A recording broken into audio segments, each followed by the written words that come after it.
Nama saya Tasya Kaya, absen 31. Nama saya Alfa Rahman dari absen 3. Nama saya Wilayah Maladun, absen 34. Nama saya Nathan Adi Zazaria, nomor absen 24.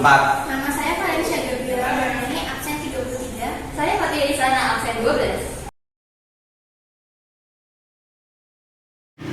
Oke, jadi di sini kami akan menjelaskan tahapan jaring-jaring ekosistem yang ada di sawah. Untuk yang pertama, produsen. Produsen itu sebagai rumput. Nah, terus dilanjutkan dengan konsumen satu yaitu tikus, dan dilanjutkan dengan konsumen dua yaitu ular. Tikus tersebut dimakan dengan ular.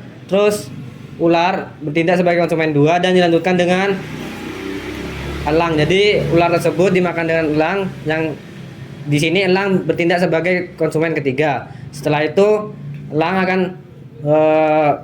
akan dijadikan sebagai pengurai. Nah, pengurai ini merupakan tahapan terakhir. Oke, selanjutnya yang tahapan kedua, produsen yang pertama. Produsen yang pertama itu sama rumputnya. Jadi rumput tersebut selanjutnya akan dimakan oleh belalang. Nah, belalang bertindak sebagai konsumen satu. Nah, belalang ini akan dimakan oleh katak. Katak juga bertindak sebagai konsumen yang kedua. Setelah itu katak akan dimakan dengan ular, di mana ular menjadi konsumen yang ketiga. Selanjutnya ular tersebut akan dimakan oleh elang. Elang bertindak sebagai konsumen yang keempat. Nah, setelah itu akan diuraikan oleh pengurai. Nah, untuk selanjutnya tahapan yang ketiga, produsen yang pertama, produsen itu sebagai rumput. Nah, rumput akan dimakan oleh belalang.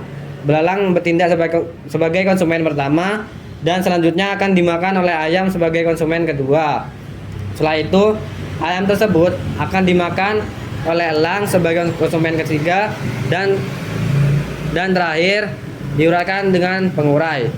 Oke, mungkin sekian.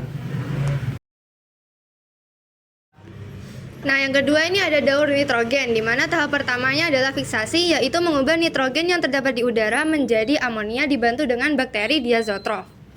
Nah, untuk proses selanjutnya adalah proses amonifikasi. Nah, untuk proses amonifikasi sendiri itu adalah proses penguraian dari zat-zat tanaman dan limbah menjadi amonia yang disebut amonifikasi.